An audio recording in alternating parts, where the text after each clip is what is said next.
Hola, bienvenidos. Hello and welcome to our event, Puerto Rico Under Siege, U.S. Imperialism and War in Venezuela. My name is Vanessa Maria Graber, and I'm the co-founder and organizer at Philly Boricuas. And I will be your moderator for this evening. Today's event is about what's happening in Puerto Rico. And many of us, both organizers in Puerto Rico and in the diaspora and beyond, were very concerned about the military buildup and occupation in Puerto Rico and the aggression and threats to our friends in Venezuela. And so we decided to host this virtual panel in collaboration with Boricuas Unidos en la Diáspora, Diaspora PIP, and also with our friend Berta Joubert-Ceci from the Comité de Tribunal sobre Crímenes de los Estados Unidos en Puerto Rico. As the U.S. military increases its presence in the Caribbean, reoccupies Puerto Rico, and bombs alleged drug boats, what does this mean for Latin America's security and Puerto Rican sovereignty? This online panel will discuss the history of U.S. interventions in Latin America, its complex relationship with Venezuela, and the colonization of Puerto Rico within the context of imperialism. And the panelists will discuss the movement to stop the bombing of Vieques and other struggles around the world resisting U.S. militarization, and they'll also share examples of successful liberation movements. But first, we're going to start with an update from people in Puerto Rico who are going to tell you what they've been seeing and hearing on the ground. I'd love to introduce our wonderful panel. So I'll start with Calvin Yohannan. He is on the board of directors at BUD-PR, Boricuas Unidos en la Diáspora. Welcome, Calvin. Thank you, Vanessa. It's great to be here. And next I have my friend Berta Joubert-Ceci, who is in Puerto Rico right now, from the Comité de Tribunal sobre Crímenes de los Estados Unidos en Puerto Rico. But Berta is involved in many different movements. He's a longtime activist and was involved in the struggle against the U.S. military in Vieques. Berta, bienvenidos. Gracias. Thank you very much. And thank you for inviting me to speak on this very important issue. And next we have Dr. Jenaro Abraham. Jenaro is a professor at Gonzaga University on political science, and he has studied international interventions in Latin America and drug trafficking. Thank you so much for joining us.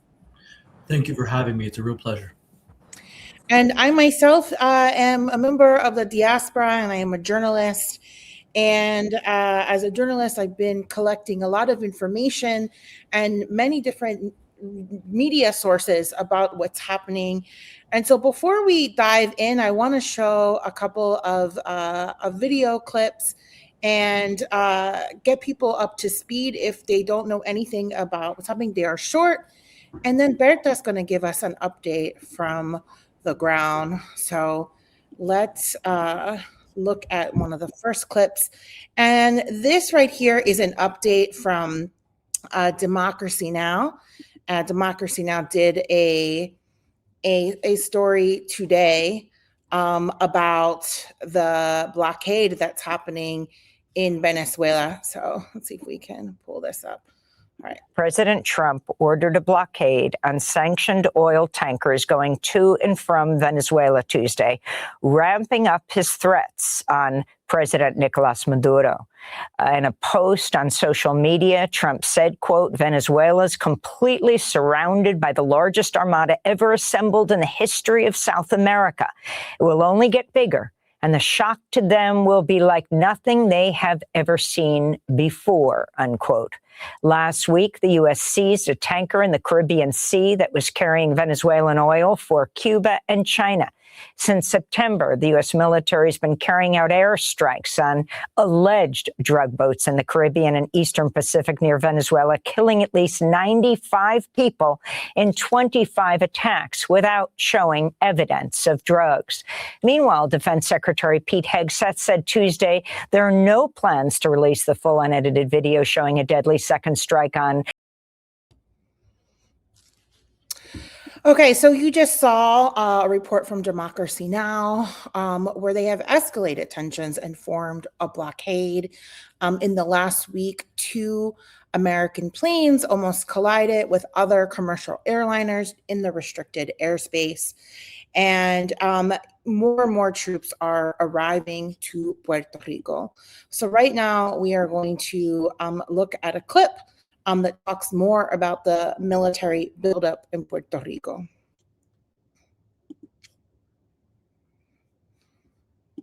Carolina Soto watches from the sidelines as the U.S. flexes its muscle in Puerto Rico. With tensions escalating in the Caribbean, she had hoped to spend Christmas in her native Venezuela, her first in nearly 20 years since she emigrated. And although the standoff between Washington and Caracas seems to have reached a stalemate for now, Carolina still hopes to set foot in her country soon. I know something will definitely happen. I just hope that when it does, the people of Venezuela are safe and not many people die. The U.S. has been steadily moving its military assets to the Caribbean in recent months, and most have come here to Puerto Rico, a U.S. territory and a key strategic location. The Trump administration insists it's all to combat drug trafficking in the region. But there are clear implications for Puerto Rico, an island with a complex history of U.S. military presence. It's very important to understand that Puerto Rico is a colony of the United States. It has been a colony, an occupied territory, used specifically to advance the interests of the United States. The interests of Puerto Rican has never been at the center of the political decisions taken by the United States. But most residents here say it's not so black and white. I feel very calm. There are people who think the US is invading us, that they shouldn't be here. But the truth is, we are American citizens. A status that most Puerto Ricans are keen to maintain, even if they don't always agree on what terms. This island has been undergoing its worst economic crisis in history, and many people here feel that despite what happens between the U.S. and Venezuela, increased military activity could actually be beneficial, whether it is to jumpstart the economy or even provide more security. But more important, in the psyche of an island that depends on federal funds from the mainland, is the sense of strategic relevance. Puerto Rico was always the crown of the jewel in terms of military geopolitical presence or strategic, localization and geographical setting. But that wasn't the case for a long time. And now people are seeing that, well, if it's against Venezuela, Puerto Rico is going to have some relevance, a lot of relevance. While its strategic importance to the U.S. might not necessarily be a source of pride to all Puerto Ricans, it does give them an anchor in what are otherwise uncertain times on the island and in the Caribbean as a whole. Julia Galliano, Al Jazeera, San Juan, Puerto Rico.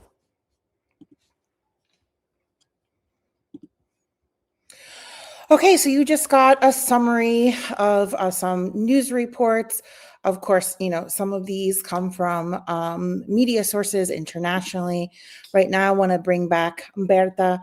Berta, you are in Puerto Rico. You also just returned from a trip to Cuba. Can you tell us a little bit more about what you've been seeing and hearing in Puerto Rico about this military buildup and for what many people can seem like a reoccupation of Puerto Rico after kicking the military out back in 2002? Sure, Vanessa, but before speaking on the military, I would like to put into context what is happening in Puerto Rico, because that will give you a better picture on the impact on all the people in Puerto Rico. Our people are experiencing the worst living conditions in decades, if not ever, in respect to their personal finances, health, education, personal security, housing, access to reliable energy and water, clean environment, and all the services that provide a good quality of life. Without going into specific details, we can summarize that privatization of essential services have made them difficult to access properly to a great part of the population. The combination of all these factors have had a deleterious effect over the years in the psychological and mental well-being of everybody. The consequences, therefore, are disastrous. There is an increasing rate of crimes and insecurity, suicides, violence against women and children, drug and alcohol abuse, increasing number of deaths by car accidents because high speed now is our norm in the streets. Also, this is an aging country. There are more deaths than births, and this has been increasing over the years. Last year, in 2024, there were 33,920 deaths versus 18,200. Add that to the constant migration of particularly younger adults to mainly the US in order to secure a future for them and their families. Many of them leave behind their elderly parents for many reasons. People in general feel unprotected by the local government that rules and legislates for its own interests and their allies who do not care at all for the common people. There is enormous corruption within the government and its agencies. There is also a high degree of drug trafficking, and some of it has been associated with some of the millionaires who benefit from the Law 60 that gives huge tax breaks for ultra-rich foreigners who reside in Puerto Rico for at least half a year. The lack of public transportation also adds to the difficulty in everyday living activities. The constant increase of prices, together with low salaries and benefits, make food shopping a nightmare. Many people go hungry, even university students.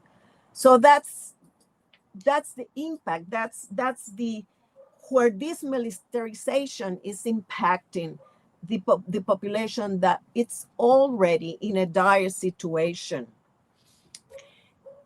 In Puerto Rico, there are many military installations, and many of these bases were hardly used for active duty. They were only used for supportive activities. But now, nearby neighbors report increased activities with military aircraft landing and taking off. I live close to the airport, and I see and can hear the sound of military aircraft because there is a base in Carolina, which is within the international airport, the civilian national airport, and it's the Muñiz Air Base. And that's where aircraft, the C-130 Hercules, which is a transport, it's very big, and it has a great versatility for missions like fire extinguishing, medical evacuation, but also for attacks. It has an AC-130 gunship, and that's a major deal with what is happening in the military, because you can see these are not just practicing like like they used to do regular training. This is preparing for an attack. And people are very scared, particularly in Vieques, where they have fought to get the Navy out, and now they think it's coming back. So these are some of what is happening. Actually, the use of installations, they're not only limiting their use of installations already in place, of military installations. They're using civilian places, for example, for landing, like Cabo Rojo And in the South, there are several military installations, but they go also practice landing in public beaches. So this is beyond the use of their installations. It's really an attempt of controlling, showing their power, and that they can do anything that they want. Another example is in Ponce. Ponce the economy has been decreasing, and it's they have a port, the port of Ponce, and it's used for civilian use. There is a Puerto Rican steel entrepreneur named Gustavo Casalduc Torres, who used the port of Ponce for his business and had a 5-year contract with a port. Suddenly, this contract was canceled and ceded to the U.S. Navy with no recourse. This is it. They can do this, and this is a civilian installation. They are doing all they can to further their military interests, regardless of what the population of Puerto Rico say or suffer in this case. Yeah, and if anything, the military buildup or the reoccupation, for folks who cannot see the colonialism on from here in the that's like that is one of the most clear examples, right? Is that there is no vote, there is no senators, no Congress people, nobody to represent Puerto Rico's interests, no elected officials in our Congress, and they did not even elect Trump. And so this is another example of what colonization looks like. This doesn't just happen in Puerto Rico, this U.S. territory, but also in the U.S. Marshall Islands in the Pacific as well. This is what Hawaii was also used for initially. So folks, there's a graphic that I just put up, and it has the different military bases in Puerto Rico. But what Berta is saying, that they're not just using the military locations, but also civilian locations as well. Mm-hmm.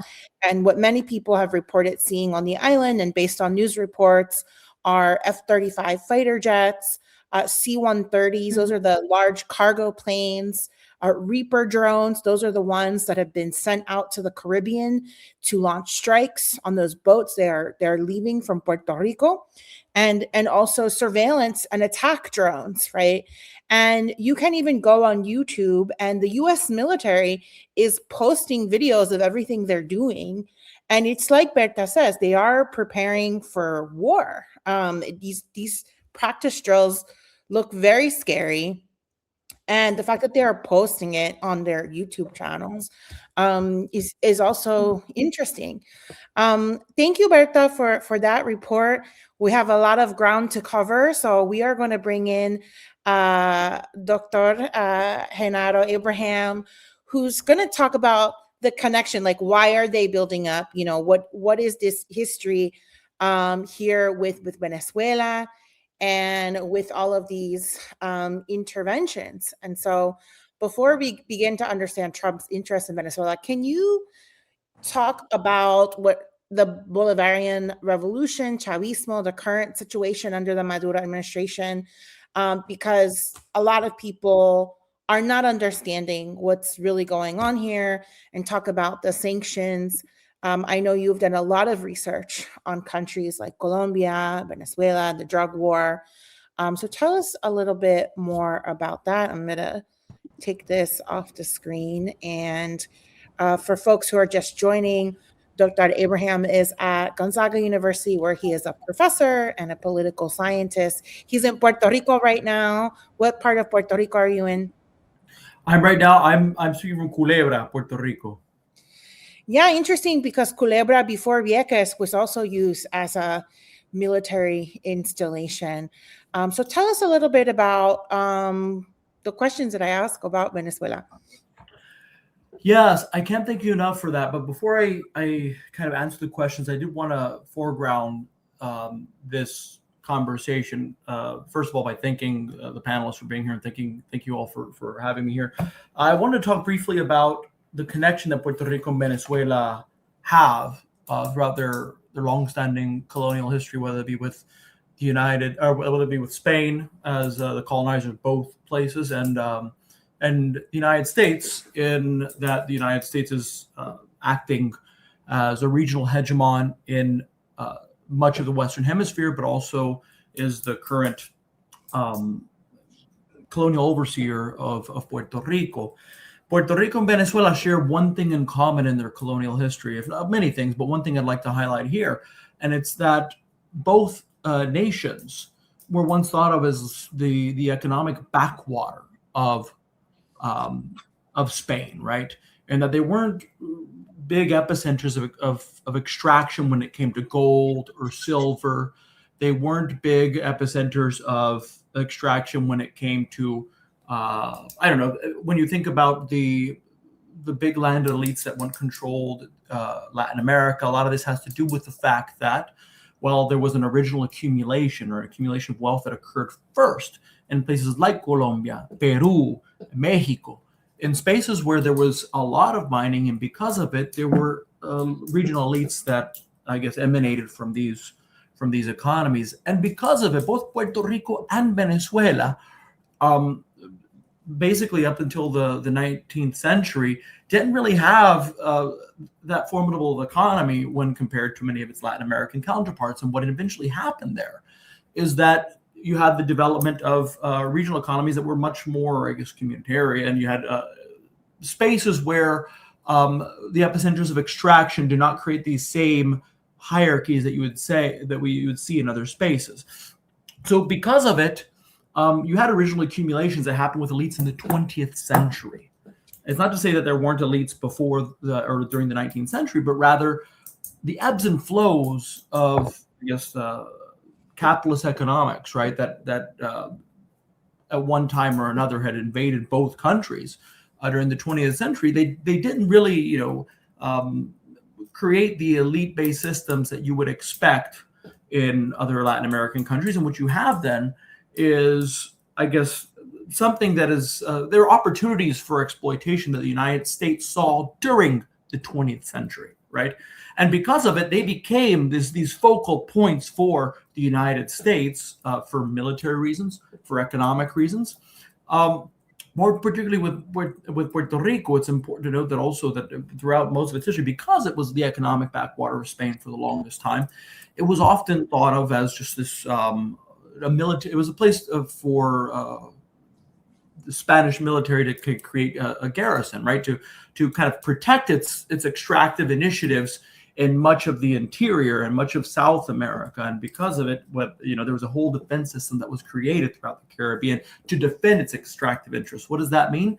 That, well, again, the elites that eventually started controlling the economies of much of the New World were more developed in places like South America than they were in places like, more particularly than Venezuela and Puerto Rico, right? So I say all this.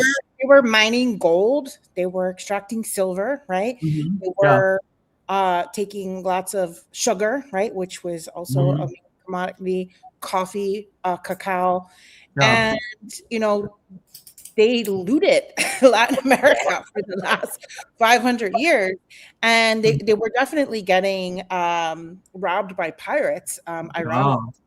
Right. And so they're, when we talk about they were defending their assets like that, they were filling ships with Latin American resources and goods, and enslaving people in order to get that. And so a lot of these, right, these military installations, these, wars over borders is really war on resource. I mean, is that what you're saying?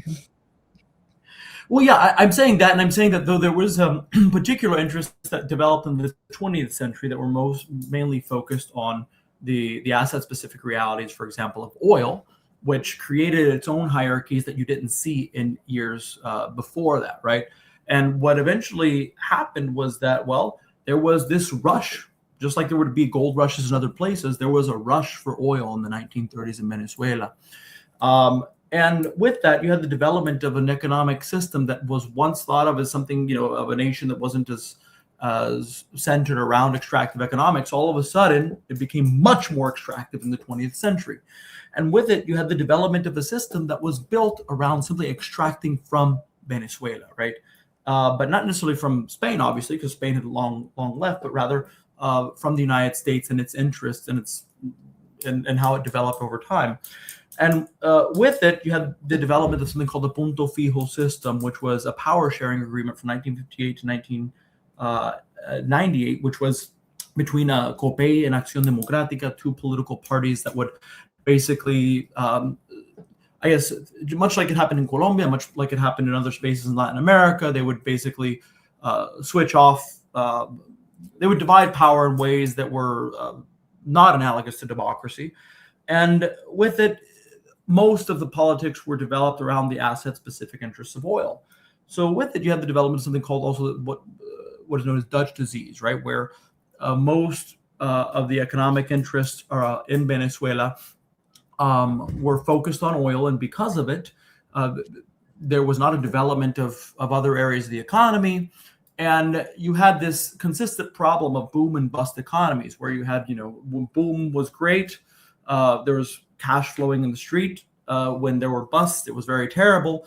And with it, you had the development of inequalities that were unsustainable in Venezuela. And with it, you had any minor kind of movement of the economy would bring the Venezuelan economy, would bring it to disaster. So I'm saying all of this to kind of chart what actually happened in 1989 with something called the Caracazo. The Caracazo was this social outburst in 1989 where Venezuelans went to the streets and protested a bunch of neoliberal measures and IMF kind of restructuring developments that eventually prompted, I guess, a laundering of all of the social responsibilities to the market, which ultimately brought up the costs of just the cost of living in Venezuelans. Venezuelans were at that point were sick and tired of this power sharing system. They were sick and tired of this very unequal system that didn't give them any ability to even breathe economically.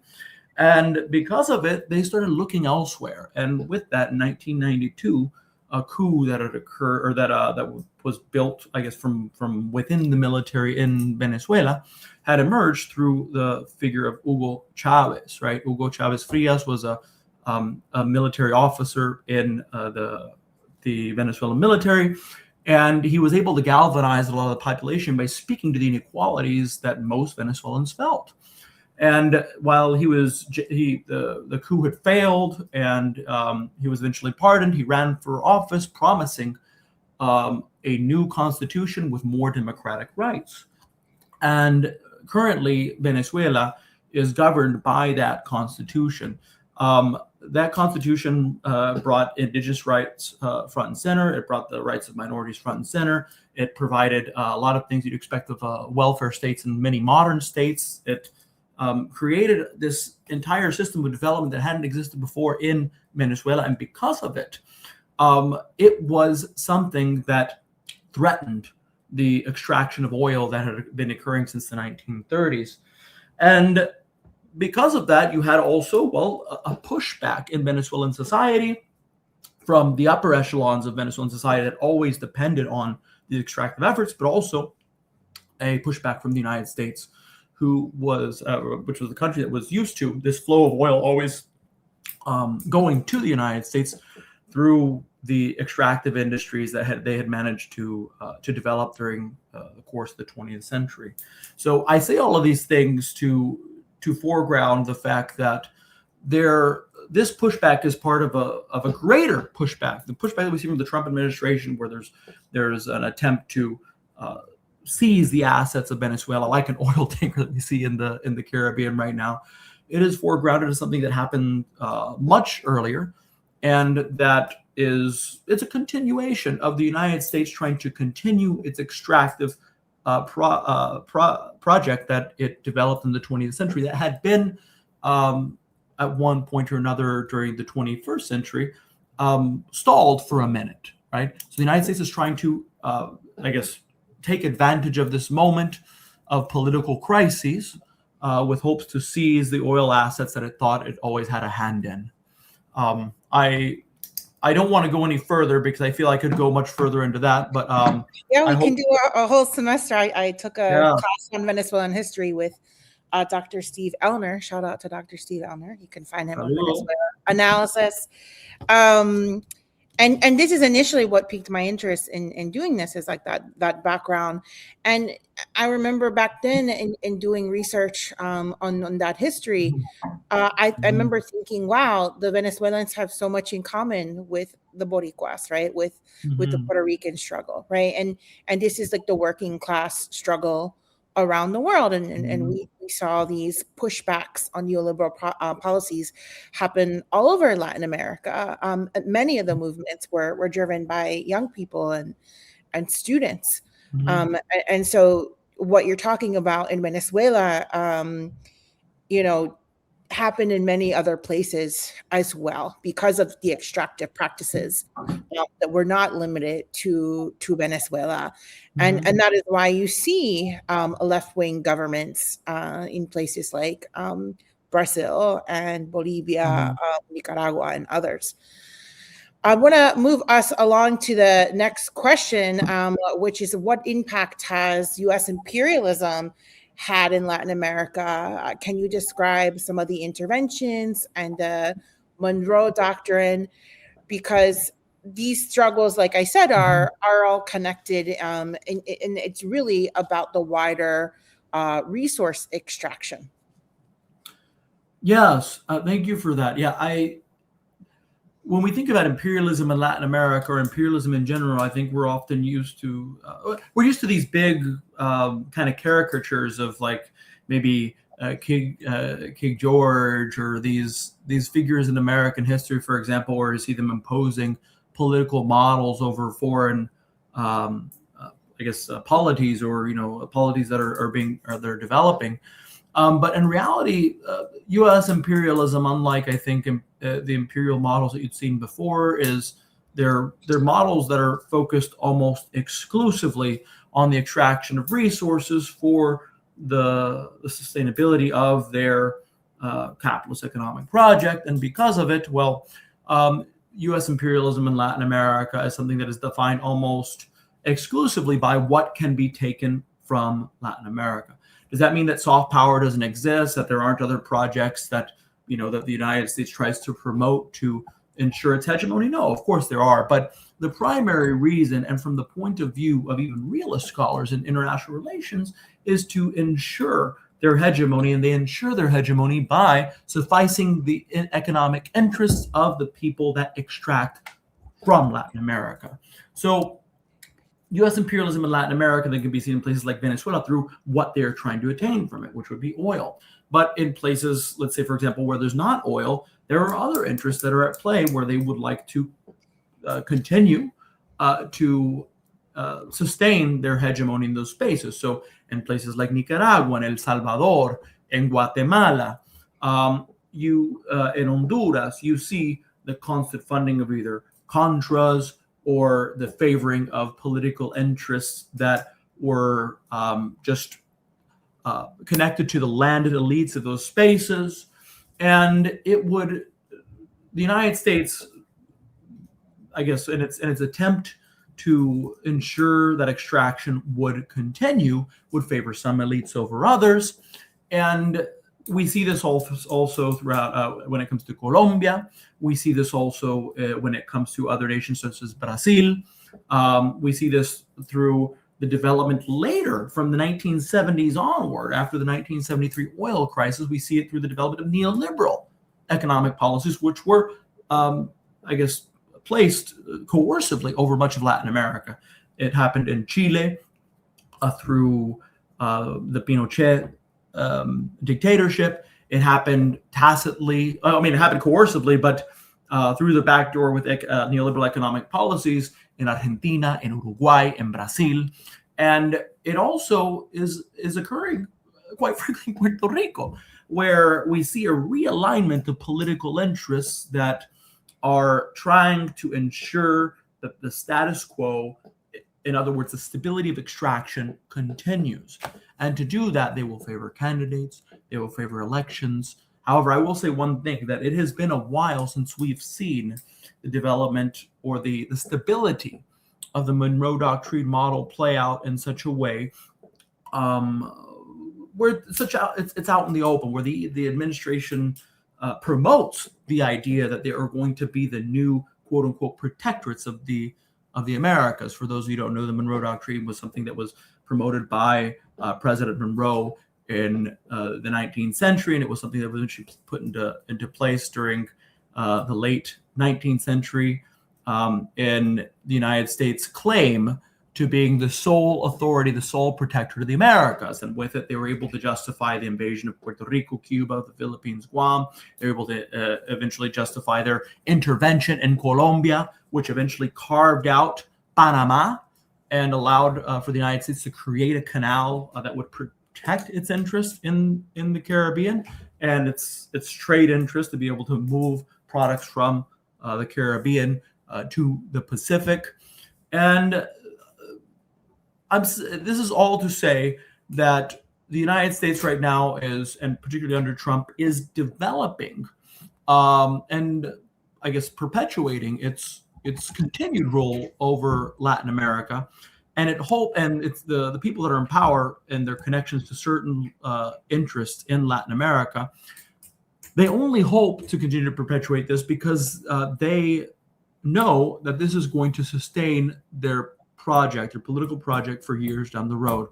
And right now, what we're seeing in Venezuela is precisely that. We're seeing a Monroe Doctrine style intervention, but on steroids, one that it hasn't been placed, hasn't been, I guess, as blunt as we've seen since the, I guess, certain moments, more contentious moments of the Cold War. That's why it's worrying, because it does risk the possibility of doing away with many of the democratic norms that we see in international relations. It risks the possibility of also us just throwing human rights out the window. And it risks a lot of the wonderful things that have come of Latin American nations themselves, pushing in international institutions to fight for a more democratic world. So I'll just end right there, because I feel that I'm also extending over my time. Thank you for that summary. You might call it gunboat diplomacy, where we use military force to coerce governments to do what we want. That is very much still in effect. A lot of people are questioning the strikes on the boats because locals are saying they're fishermen, they're innocent people. These can be classified as war crimes or murder, since we're not at war. And Secretary of War, I hate saying that, even Secretary of War Pete Hegseth reiterated that the Monroe Doctrine was very much still in effect. And one of the comments here from Giselle is that U.S. imperialism in Latin America is also seen with the establishment of puppet governments as a way to crush as many socialist projects as possible, to deny the working class of seeing that a different reality is possible.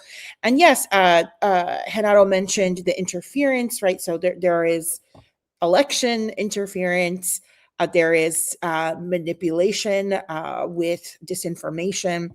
There are many ways in which bad actors from the United States, both from the government and private entities, have been documented to interfere in these elections. I think that's why people were looking very closely at this last Chilean election, where a far right-wing candidate won this week, who was running against a communist. And that is why, every time a leftist or socialist government emerges, that also means more economic autonomy for that country, right? And more restrictions and regulation when it comes to resource extraction. And so I want to bring in Calvin and Berta again. Welcome back. And I want to ask you both, how does Puerto Rico's colonialism fit into all this? Because all the examples that Dr. Abraham showed were examples of how U.S. colonialism has been functioning, continues to function today. Puerto Rico is the oldest colony in the world. Let's make the connection between what's happening there to Puerto Rico's colonial status. Berta started to talk about the economic conditions that are, that's leaving the archipelago in a crisis right now. That is also a function of colonialism, the military occupation. What are some of the other ways? Yeah, go ahead, Berta. Okay, I wasn't sure. The colonial status of Puerto Rico is crucial. And in 2015, under the Obama, the great Democratic president of the United States, under his administration, the Supreme Court, in the case of Sanchez Valle, ruled that Puerto Rico belongs to, but it's not part of the United States, meaning that the United States can do with Puerto Rico whatever it wants. That really raises any vestige of the so-called ELA, the free associated state that for decades served to maintain the farce of an equal partnership between the U.S. and Puerto Rico. Since then, the PPD, the Partido Popular Democrático, whose sole purpose is to defend the status quo, the colonial, the ELA, has been losing ground. At this moment, it ranks third after the PNP, the Progressive New Party, and the Alianza and the PIP, the Puerto Rican Independence Party. Whereas before, identifying Puerto Rico as a colony was not common by non-independentistas, of course. Now it is a common name to describe the relationship with the US. So that has changed in the framework of the population. That's very important. This ruling, the Sanchez Valles case, gave way to the Promesa law in 2016, enacted by Congress, that imposed a fiscal control board. I mean, the formal name is the Financial Oversight and Management Board for Puerto Rico, but we call it Fiscal Control Board, created under the Puerto Rico Oversight, Management, and Economic Stability Act, which ironically is called Promesa, a promise, in 2016. Quite an ironic name, supposedly to help Puerto Rico overcome financial mismanagement that led to a 70 billion plus public debt and eventually access again the world lending market. That was supposedly the purpose. But the reality is that this board was imposed to deepen the colonization, the US domination. The result has been the imposition of privatization, particularly of energy, which is so important, and the defunding of education, particularly the Universidad de Puerto Rico, the UPR, which is our public university. We know that whoever controls the money controls the country, and they do not control, and they do control to the last cent what the government budgets. So in fact, they are the real government right now. Having weaker governmental agencies helps the imposition of any US will, including the increase of militarization. Thank you, Berta. And we should add that Promesa was signed by a Democratic president, President Obama. And it was not repealed under the Biden administration either. And so this, and many other laws like the Jones Act show that both parties continue to uphold the colonization of Puerto Rico. Calvin, can you share some of your thoughts on this topic? Yeah, absolutely. And I think Berta hit it on the head too, right? Like whether it's Democrat or Republican, both of these parties play for the same team when it comes to imposing the imperial empire onto other people. But taking a look at sort of some of the narrative and how that Puerto Rico fits into all this, right? The United States loves to sell the idea that they're defending democracy and protecting people in Puerto Rico, people in the Caribbean, people in the US, from the very, very scary communist state of places like Venezuela, Nicolás Maduro, and things like that. But if the United States government really cared about protecting democracy and giving people rights, it would start by ending colonial rule in Puerto Rico, right? And in addition, too, if you want to take an example outside of Latin America, right? The United States does not care whether a country is democratic or not. Look at Saudi Arabia. The United States does $40 billion worth of trade every single year with Saudi Arabia, who is an absolute monarchy, has killed journalists, and has basically used slave labor to help build a lot of their cities and infrastructure. And how Puerto Rico fits into this as well, right? It is not being protected. It is being weaponized as a platform for a manufactured war. The United States strategically, and the Pentagon and the CIA, thinks of Puerto Rico as essentially a landmass that is an aircraft carrier. That's literally what it is. Looking at it geographically, if it's right above 500 miles north from Venezuela, Caracas, and it is about, I'm not sure the mileage off the Florida coast, but it sits perfectly kind of in the middle of the Caribbean between the continent of South America and the US coast in Florida. And for over a century, Puerto Rico has been used as a forward operating platform for interventions in the Caribbean and Latin America, like Jenaro mentioned before. Specifically, Vieques has served as a live fire bombing range from the 1940s until 2003 for the Korean War, for the war in Vietnam, for the war in Kuwait when we went against Saddam, Iraq, for the Afghanistan war, where in the 1980s we supported, the Mujahideen to go against Russia, into the Iraq war in Baghdad, right? So Puerto Rico is essentially a landmass that is a testing ground for the imperial empire, to test bombs, to test guns, and also store ships and U.S. Air Force planes as well. And in terms of like the political meaning as well that Berta talked about, right? Puerto Rico's lack of sovereignty and independence makes it extremely easy to militarize without any consent. And that is extremely important, right? The United States, technically, I'm not sure under this administration, we'll have to see. I don't think so. But in a perfect world under the Constitution, Congress has to ratify an act of war in order for a president to go in. Who doesn't have congressional or Senate representation? Puerto Rico. Who can't vote for president? Puerto Rico. So it's extremely easy for the United States to continuously hold this piece of land as a military strategy because they don't have to answer to the people on the ground legally. That is what the colonial system does. So essentially, like I mentioned, the island is really treated as this aircraft carrier, a piece of land in a geographically ideal area for them so that they can use it as a jumping off point for the continent of South America. And I'll just add one more thing.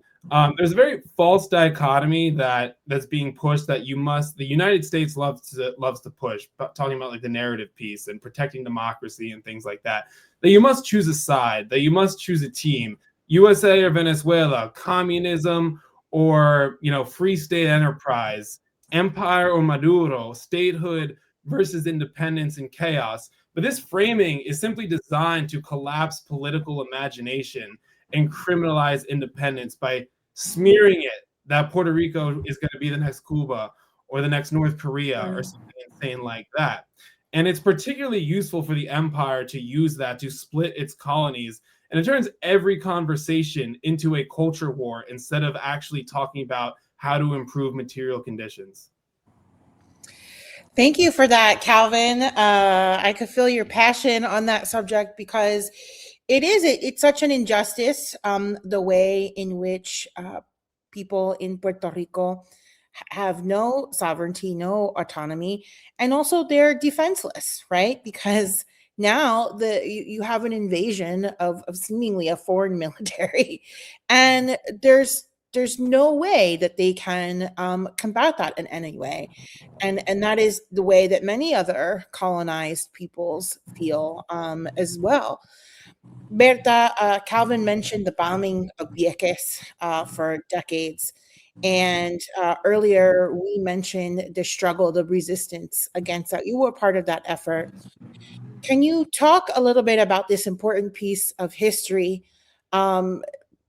Something that's really speaks to the fear of many people, especially in Vieques, as you mentioned earlier, and the environmental effects of the bombing, the munition testing that still people experience today in Puerto Rico. Sure. And I'm glad that you mentioned, Vanessa, before the culebra, because usually it's spoken on Vieques, but before Vieques, there was also culebra, which, because of the struggle of the people, they had to stop the military practices and increased in Vieques. They were both used at the same time, but then increased Vieques after they had to leave Culebra. Yeah, I actually went to school in Fajardo and lived near Roosevelt Roads, right, which is about 9,000 acres. And I would go to Vieques. And so we learned a lot. I went to a school with children of US military people. And so that is like why I have this connection and this, random knowledge about the bases. My father was in the military. And so we learned about all of the bases in Puerto. We went to them when he came to see us in Puerto Rico. And so, yeah, it's not just Culebra. It really is an occupation of the whole entire island. And there's munitions testing elsewhere. But Vieques, the U.S. Navy was there for many years. So I'm going to let you tell that story. Yeah, that's 60 years. And you mentioned Ceiba, which is part of what is called Isla Grande, the big island. We call Vieques Isla Nena, the little island, and of course Culebra. But the base of Roosevelt Roads in Ceiba was part of the military complex in Vieques. So it's seen as a one unit of military action, and it's huge, Ceiba, as you could witness. But in order to construct the base in Vieques, it was the President FDR, Roosevelt, in 1945. They evicted. 2/3 of the population were evicted, and they were reduced to live in a little strip in the middle. So they used the two. Vieques is like a long island, and the 2/3 of Vieques, the largest part of those thirds, were used for military use. One for storing ammunitions, all sorts of ammunition, from depleted uranium, everything that you can imagine of military, they were stored there. And the other part, the other third, was used for bombing practices. The part of the storing, it's interesting because it was not only storing them, but it was like a shopping center where U.S. allies would come, like a one-stop shopping. I want 3,000 tons of depleted uranium. I want these other, ammunitions, and that's it was a market also for weapons. But the people who were evicted and were either went to the big island or were reduced to that one little third of the island, struggle. Particularly the fishermen of Vieques led a constant struggle. You think now of this, which many of them are fishermen's boats, the one that Trump is firing, is bombing. But many fishermen just you can imagine, they will tried to stop the huge military vessels with those small fishing boats. That was a struggle in the beginning. The fishermen would be in the lead of this militarization, because not only is the noise of the bombing at night and day, but the increase on cancer rates and other illnesses due to the release of toxic materials, including heavy metals. Then there was violence, and including sexual violence, that were committed by drunken military personnel attached to the base. So it brought a lot of suffering. I don't know if you remember somebody who was very famous. He's still living, but he's very sick. Ismael Guadalupe, who has several severe illnesses as a product of the toxicity of the bombing material. And for many years, people were struggling. But it was one day on April 19, 1999, that David Sanes, a civilian guard, he was on duty on the naval base, and an errant bomb, 500-pound, killed him. And that was what broke the camel's back. People started breaking through the base fences, and suddenly the prohibition to enter the U.S. installations was no impediment. And the protests increased. And there were people not only from Vieques, but from the Isla Grande. And there were people from the Diaspora. And there were people from the international community who would come. It took 4 years of constant struggle, arrests, and many detentions, but it was increasing until May 1st, 2003. The United States Navy finally closed what it was called the Atlantic Fleet Weapons Training Area in Vieques. That's how the base was called. This was after 60 years of constant torturing the people of Isla Nena. But one thing that has to be brought out, and it happens also in the Philippines after they left the bases, they never clean up their bases. And if they do, it's a very, it's not a complete, it's incomplete. And even though they left, they never fulfilled their obligation of cleaning up the island. Including in Culebra, they didn't do it either. And actually, I think it was 2 or 3 years ago, a tourist was hurt. A little girl was hurt by one of the bombs that was unexploded. And this still happens in Vieques. And instead of using the practices to explode the bomb in a safe way, they just do it in open air, which brings more and more contamination.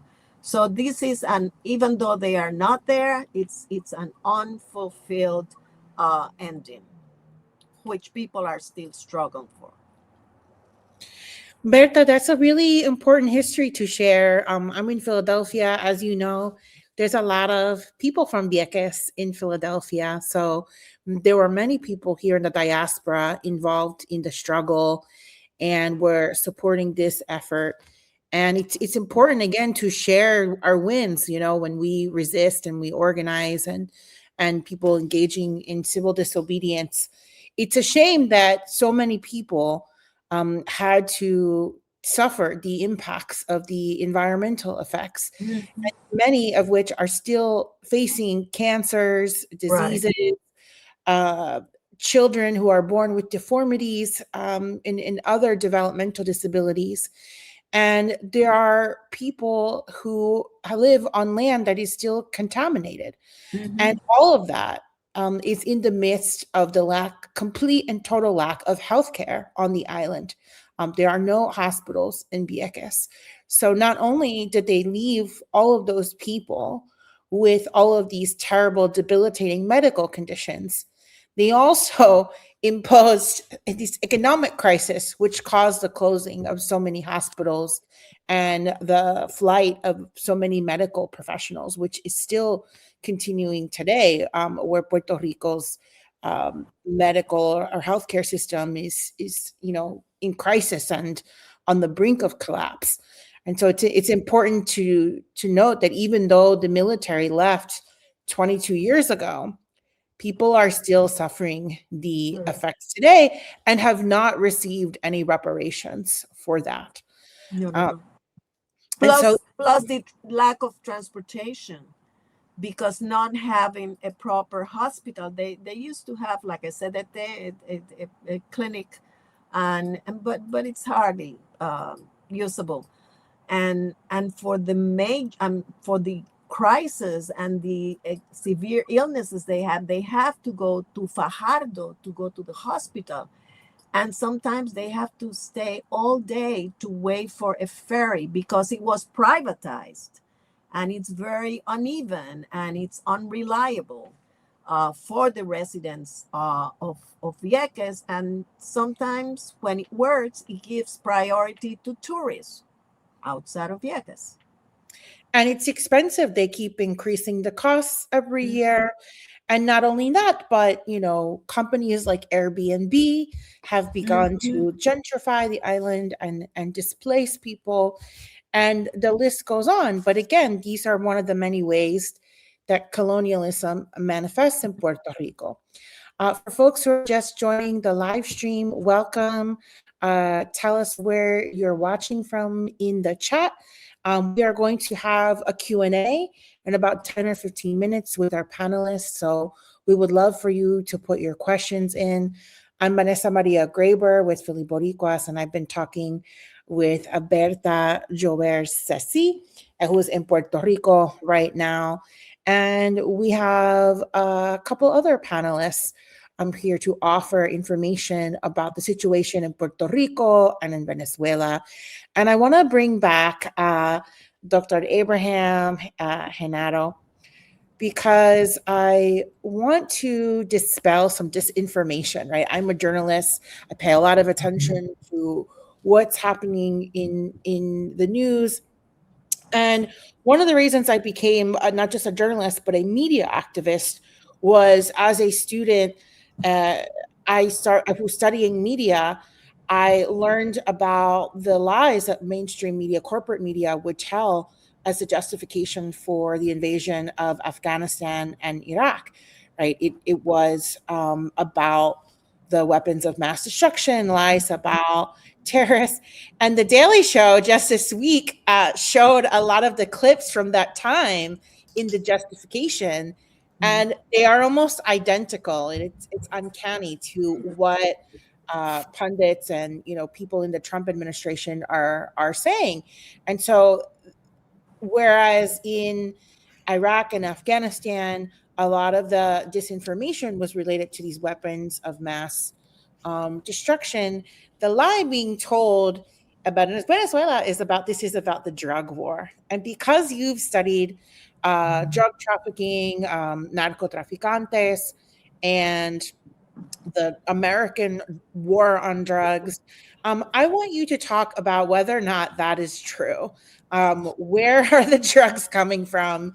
Is this just another imperial, disinformation tactic to make a case or justify what is happening now with Venezuela?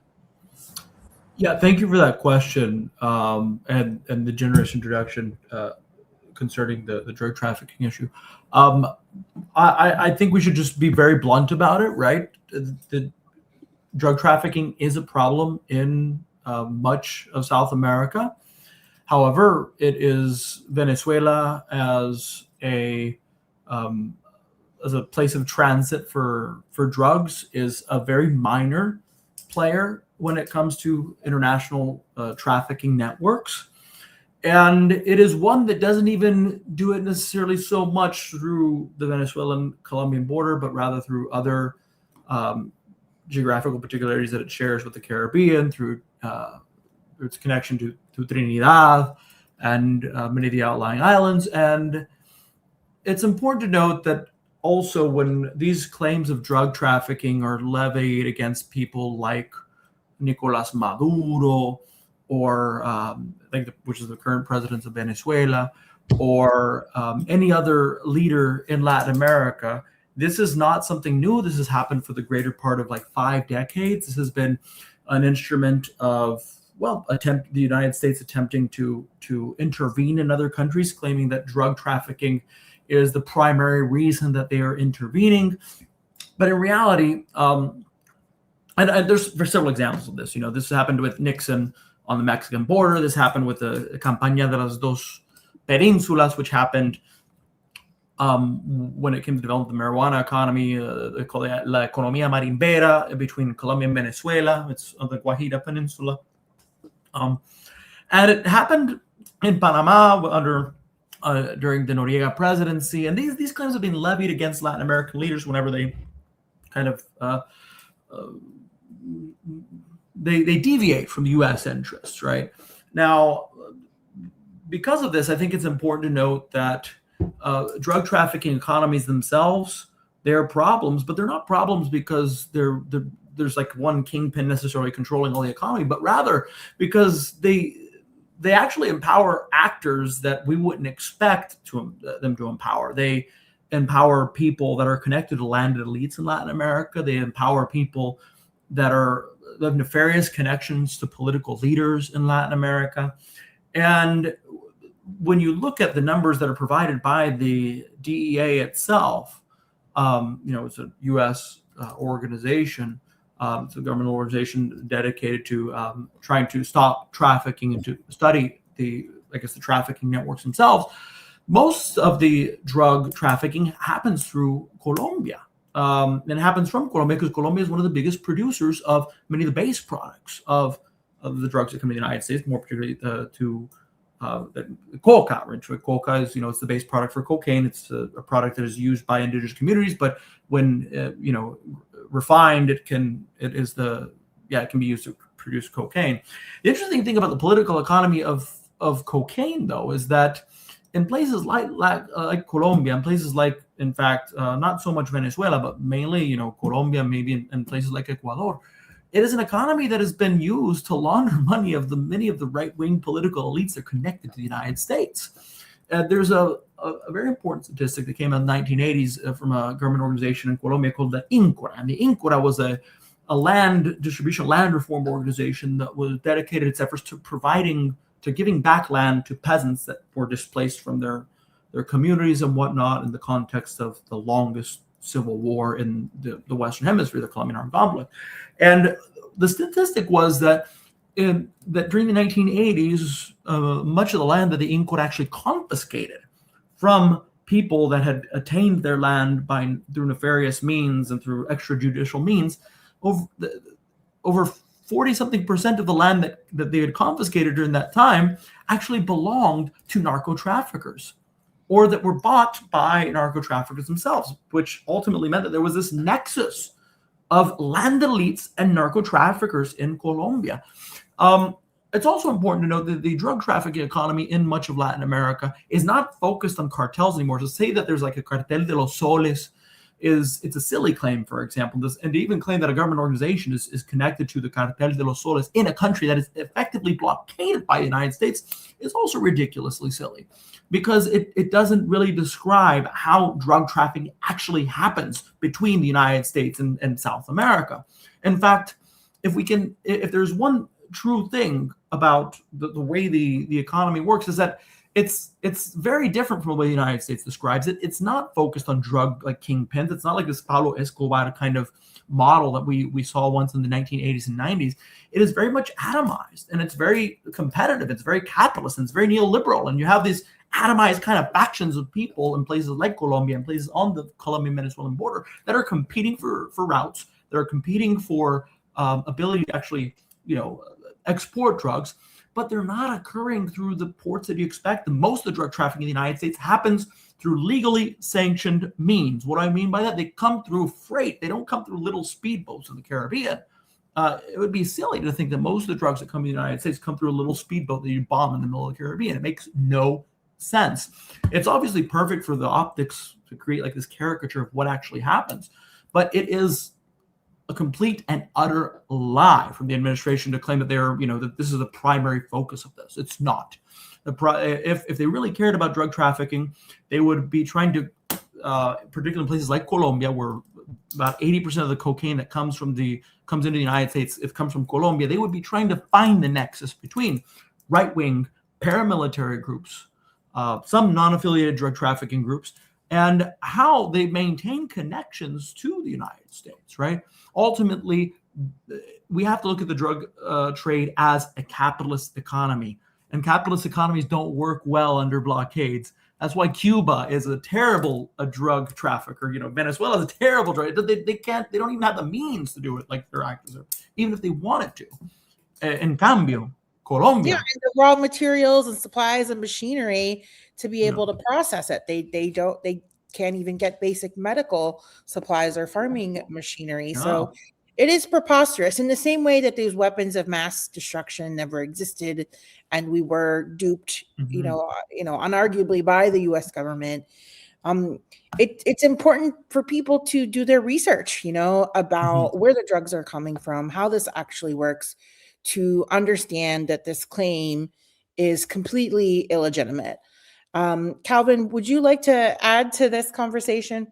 Yeah, I think Jenaro hit a lot of it, but I'll just add like one thing right? So a lot of the raw materials like coca is actually grown in Colombia, but a lot of the trafficking and export to Mexico, which then ultimately go through the borders into the United States, is actually done through Ecuador. It's increasingly done through Ecuador. The Galapagos Islands have become a very important transit hub for a lot of these cartels, right? And that is very important because you don't go see Donald Trump giving a State of the Union address saying that he's going to bring up arms with Ecuador. He's talking about Venezuela. You know why he's not talking about Ecuador? Because Ecuador has a pro-right-wing, Trump-loving government. It's as simple as that when it comes to the narrative wars and what they're trying to sell the United States public. He also talks a lot about fentanyl. Fentanyl, most of those chemicals come from Asia and they're gone straight to Mexico. So if you want to talk, like Venezuela, like Jenaro pointed out, is not a player in terms of producing and transporting fentanyl in the slightest. If you wanted to do that, you'd be going through actually maybe like, trade routes through Asia or going through Ecuador and things like that. So it's very important that, we just make sure everybody knows and we make sure that a lot of these narratives we're talking about, Jenaro talked about, where it's like Venezuela is a large player, Maduro is a drug trafficker himself, is just simply false. It's very obvious. If you are a Latin American country or government and you are buddies with Trump, you are open to right wing, like in El Salvador right now, they will look the other way whether you're producing a ton of cocaine or not. It does not matter. And let's not forget also, it's sort of related, but who are the consumers of cocaine, right? The people who are suffering through all these blockades and this narrative war are the workers of Venezuela, right? The people in Aspen, Colorado, the people going to the bars in the Greenwich Village in New York City, those are the ones that aren't going to face any of these troubles, but they're the ones ultimately consuming it. Thank you for that. And I want to go to one of the questions in the comments from Mariangeli, who's from Philly. Shout out to her. Thank you for the question. What is there to say about the pharma involvement with the drug trade and also open air drug areas in the U.S.? How does that impact the problem, and how are they being held accountable? And I think that's an important part of the discussion, because if they really wanted to take a hard line against the drug trade, they would start here with doctors, right? And the prescribing of drugs like OxyContin, and others, right? They would hold the pharmaceutical companies accountable, like the Purdue family that was responsible, right, for the proliferation of OxyContin. And they would certainly crack down on the way that this cargo is illegally arriving in the United States. And if they could use law enforcement to crack down on cartels instead of arresting immigrants with no criminal record, right? But that's not where they're focusing. Do any of you have any insight on the question that Maria Angela asked?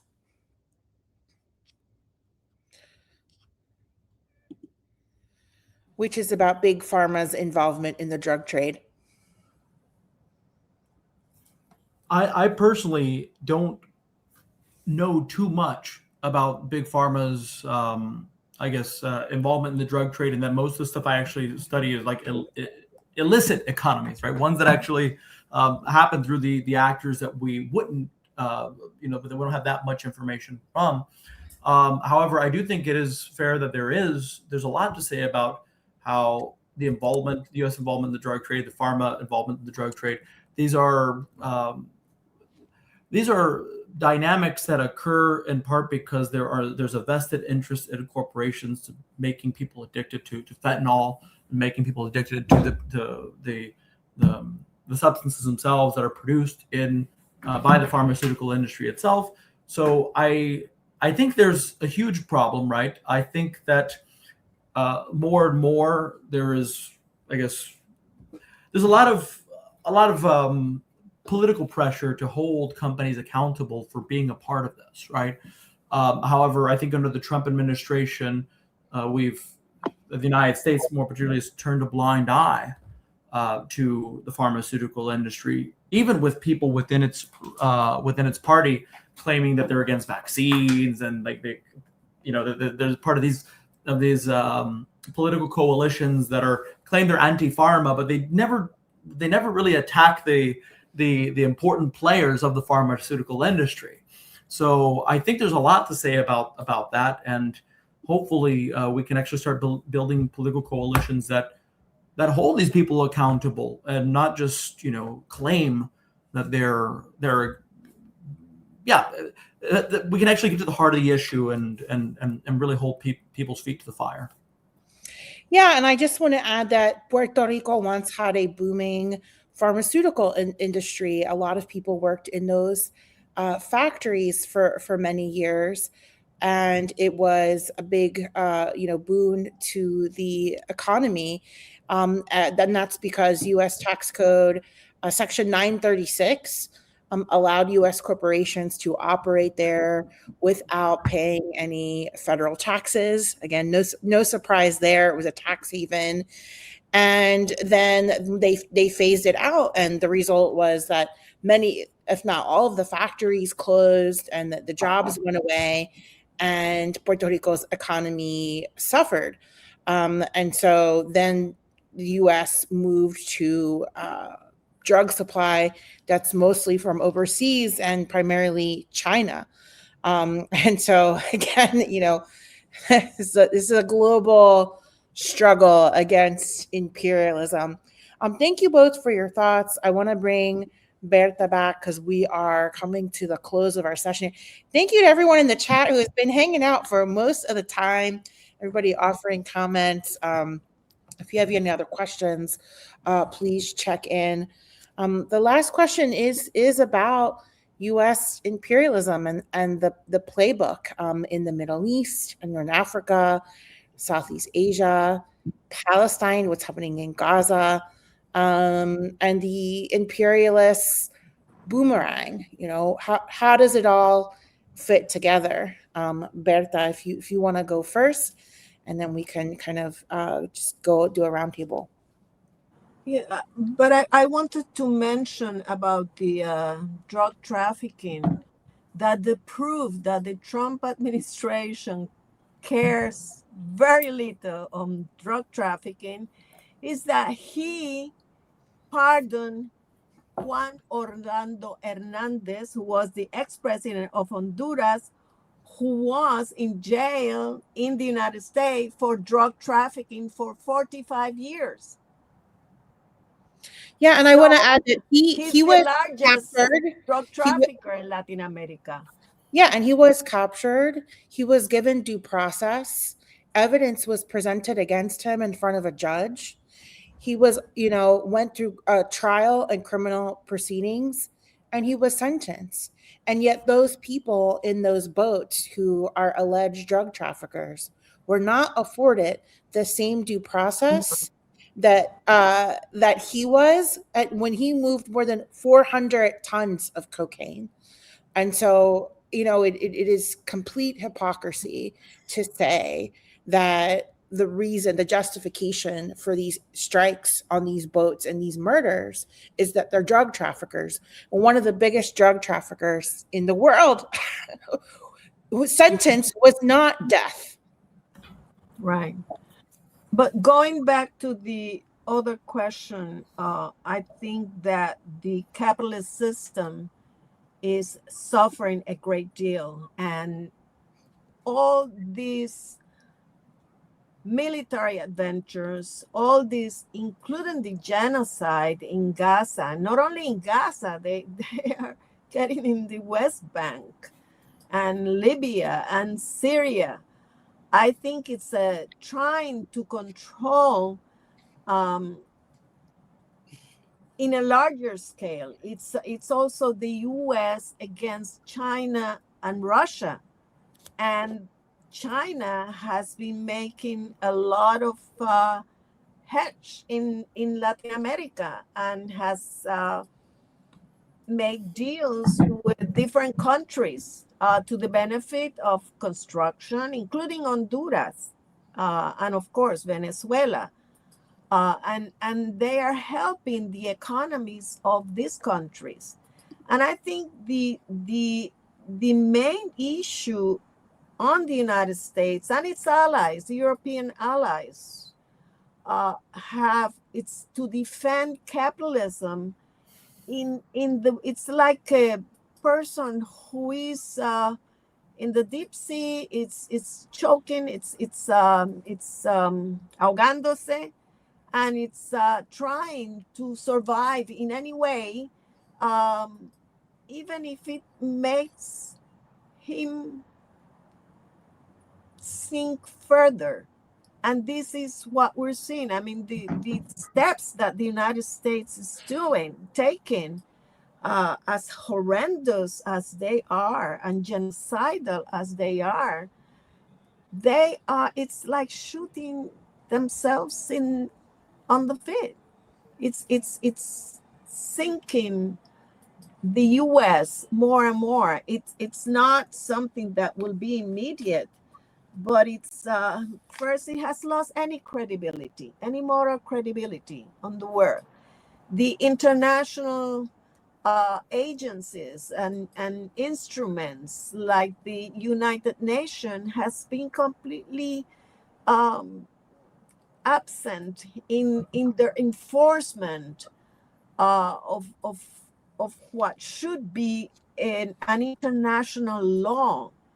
So I think that we are living in a very dangerous time where the left has to take a very serious look and how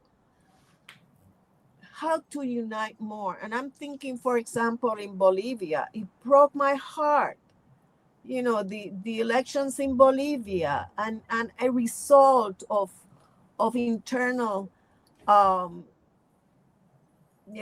besides the imperialism, always imperialism it's on the on top of all the Latin American countries, but precisely because of that, we need more unity, and we need that also in Puerto Rico, and I think in the United States it's happening with the forces, the progressive forces, because one of the things that imperialism, capitalism does is to try to divide and conquer, and that it's you divide, you conquer. That it's a rule that it's always proven, and I think it's very important right now to have an international viewpoint and put everything in international context, from Puerto Rico to Gaza to Syria and to all Latin America. Yeah, I Correct. think It's a global struggle, and the imperial boomerang affects all of us. A couple of facts, I discovered in my research is that Agent Orange was first tested in Puerto Rico before it was used in Vietnam. Right? The bombs in Vieques are being used in Gaza. The drones and surveillance technology in Gaza, right, using the surveillance software used against them, is being used here in the United States, right? As well. The same drones, those Reaper drones that stalk people every day in Gaza are now hovering over Puerto Rico, right? And so we have a direct connection to all of these countries. And I also want to shout out what's happening in the Sudan and in the Congo, which is also very much about control of resources. And I agree with you, Berta. We have to have solidarity is the word, right? The solidarity and intersectionality with the global South and with working class people all around the world. Jenaro or Calvin, did you also want to comment? Yeah, I think the mention of China is extremely, extremely important, Berta, right? So since in 2000, a UN report found that China and Latin America did around $12 billion worth of trade. In 2020, that's 310 billion. And that is 2020. It's 5 years ago, right? That number is probably way more today. A little anecdotally, I've lived and studied in different places like Mexico City, Buenos Aires, traveled extensively throughout the continent, right? And a lot of young people literally say this across multiple of the countries, right? United States builds bombs, China builds bridges. That's right. So we are living in an age where more and more people are recognizing what these hegemonic powers are doing. And historically, the United States, they don't really bring much but violence and weaponize against them.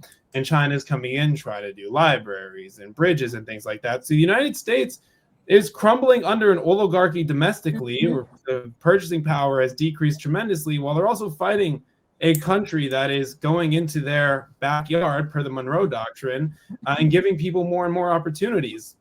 And just to answer the question in terms of the imperial boomerang, I know we're out of time, so I'll go quick, but whether it's Libya, Vietnam, Puerto Rico, Venezuela, Afghanistan, Iraq, whatever it is, the first step is to construct a moral panic and an existential threat, right?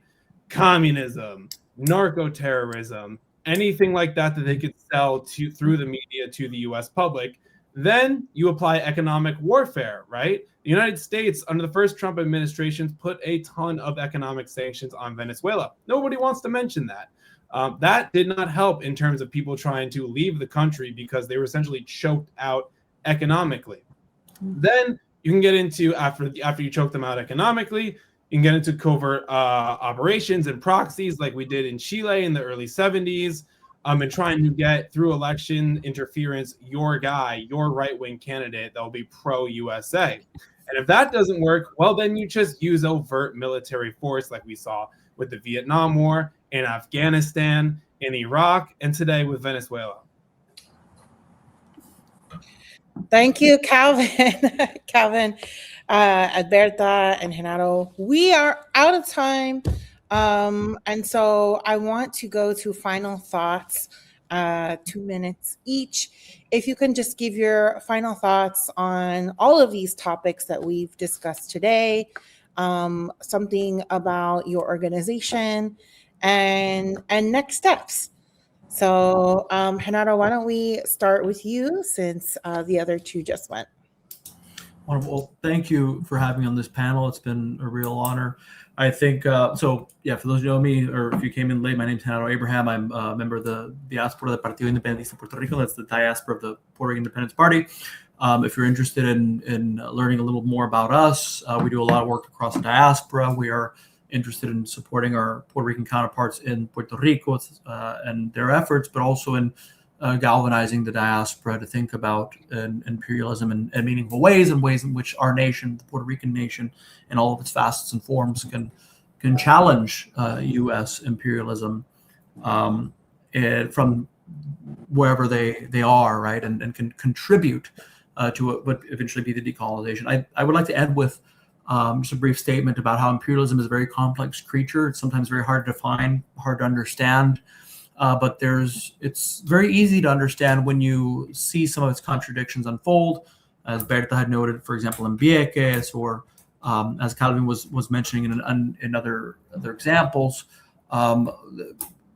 Once the coercive measures of imperialism start like showing their ugly face, those are moments that often seem like just mountains to climb, but they're also watershed moments. They're moments where we can break through and push things in the direction that we want it, hopefully for the sustainability of a better future for our nation and other people that are affected by imperialism. So I would encourage people to get involved in my organization and other organizations that the panelists are a part of, and to continuously study these things as things that have antecedents and that have continuity, and that connect us to these structures in ways that we actually have agency in, right? We can change the direction of, I guess, these coercive measures against our nations if we are keen to studying what's actually happening, the empirics of coercion, the empirics of imperialism itself on the ground. And we're willing also to go the extra mile and reach out to people that are affected by these spaces and say, you're not alone. There's a lot of people that care about these things, and you have a nation behind you in Puerto Rico's case. And I can only hope that, moving forward, that you consider one of our organizations. Muchas gracias, Jenaro. And you can follow Diaspora PIP on social media. They just had a youth forum last week, which was really great. So make sure you follow them and check out all their educational content. Calvin, let's go with you next. Final thoughts and something about Boricuas Unidos en la Diáspora, how people can plug in. Yes, first of all, thank you everybody for being here. Thank you, Vanessa, for inviting me. It was an amazing panel. So Boricuas Unidos en la Diáspora, we are a 501c4 organization focused on status and ending Puerto Rico's colonial status for a fully independent nation through education, awareness, and direct lobbying in Congress. I'll put our Instagram in the chat. We think it's an incredibly important. We have a healthcare crisis, an environmental crisis, an aging population crisis, and everything else in between. And we believe the one common denominator is Puerto Rico's colonial status, and a fully independent nation is the only way to solve this and ensure a secure future for our people. But also, I just wanted to add that throughout my time working with Bud PR and being involved in this since high school, I believe that above anything else, a lot of our people, and obviously not you in the chat here today, have a crisis of imagination. And we really need to encourage our community to think bigger and think that we deserve better for ourselves. Okay, the amount of comments and fear tactics that people put on Instagram or tell me in person, I don't want to be Cuba, I don't want to be North Korea, what if somebody invades us, blah, blah, blah. These are all fine questions, but none of it is actually rooted in any data or reality. It is simply propagandized to us over decades and decades from the United States imperial power. And I think more than anything, we need to be imaginative, we need to be bold, and we need to be fearless moving forward, because the United States is crumbling and Puerto Rico should not have to be at the mercy of that. I agree. Make sure you follow Boricuas Unidos en la Diáspora. They just had a great event in Washington where me, Jenaro, and Calvin got to hang out and meet.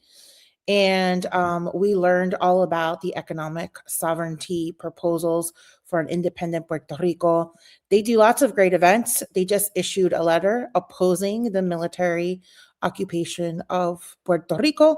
So make sure you follow them and check them out.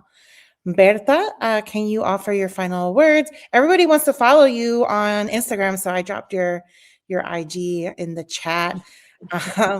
Tell us your final thoughts and how people can follow or plug in.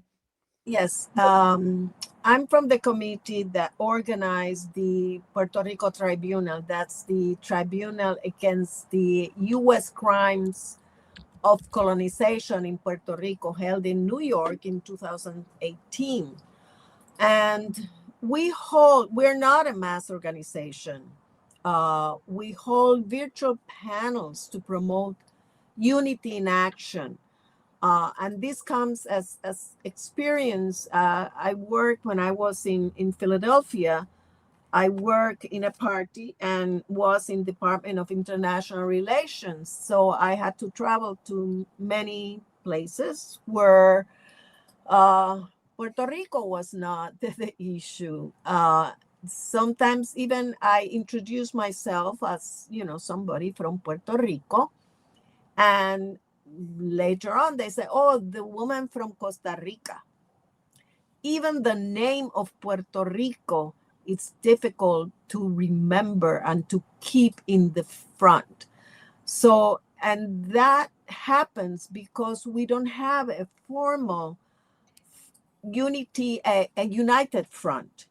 We have organizations that go and talk about Puerto Rico, represent Puerto Rico, but we don't have a united front that agrupa that holds like at least 60% of organizations and individuals that can formally have a name, whichever name that they choose, but that it's that. And we are not taken seriously in the international because of that. People are taken interest in Puerto Rico. They are invited, but not as a formal front. And that is very important. We have had virtual panels with the group of Sandinistas, with Frente Amplio de Uruguay, with the PLO Palestino, and on how they were formed with mistakes or advantage, but what are the important principles to form this front. And in terms of actions, I think it's we have to really rethink how we use social media and kind of weaponize social media. Think of it as a guerrilla, and we can do a lot, but it has to be well thought. Because many people are using different platforms. Before it was only young people. Many people my age and even older use social media. And I think it's a good way to influence, besides, of course, the demonstrations and mass, but also more on your face actions. We need to do that a little bit more. And if I have a minute to just say one experience in Philly. Yes, of course.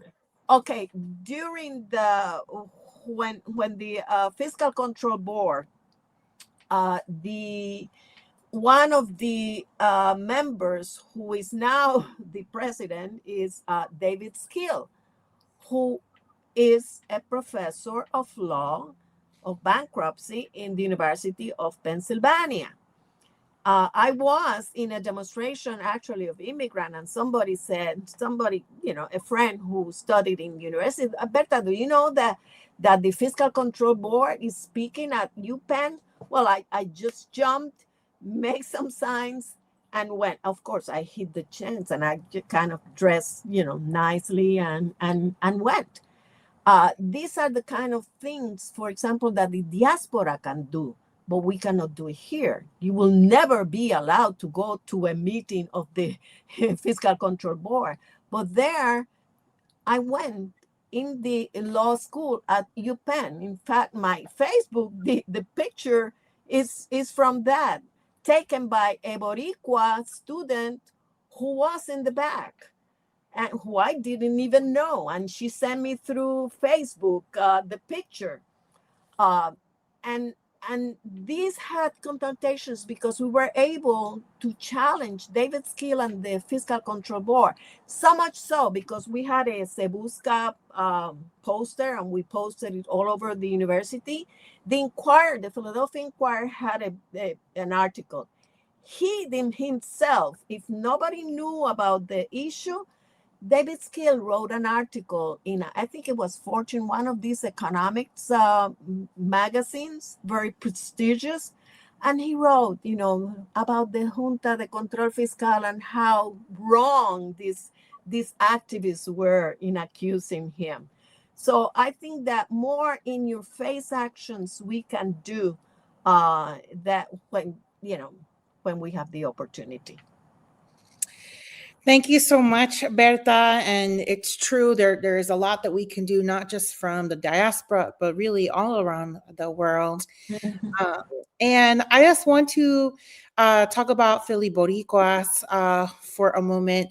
We host these public events, these popular education workshops. We try to make them free and accessible for everybody. So if you're still in the chat, let us know what topics you want us to do next. We have videos about a variety of topics online. If you want to learn more about La Junta, we did a whole episode on that. We've done forums about Afro-Boricuas and anti-Blackness in Puerto Rico, about a recap from the current elections. We also did a webinar on the history of Puerto Ricans in Philadelphia. And so Philly Boricuas is a group of grassroots organizers working to serve diasporic Puerto Ricans in Philadelphia by educating, advocating, and mobilizing our community to decolonize Puerto Rico, achieve self-determination, and improve Puerto Ricans' quality of life, both in Philadelphia and on the island. And we are grounded in the conviction that solidarity with other movements will result in our shared liberation. And I encourage you to take some of the book recommendations that are in the chat. If you have more, please put them in there. You can follow us at Philly Boricuas. You could DM us your ideas for future panelists and forums. And I want to say for people who are new here, who are just learning about this topic, it is never too late to learn about your culture and your history and about current events and U.S. imperialism. We are all learning together. Education is lifelong, and many of us didn't come into a lot of this knowledge until we were adults. So let's help each other learn more about this topic and continue to share information and pay attention to this. And we will stay in community with all of you. If something happens in the next couple of days or week, we might reconvene. But we welcome collaboration from other organizations. So thank you so much for sticking with us this entire time. This video has been recorded, so it will be available online at the same link that you used to join, and it will also be on Philly Boricuas Facebook page. Muchas gracias por estar aquí. Que viva un Puerto Rico libre y una Palestina libre también.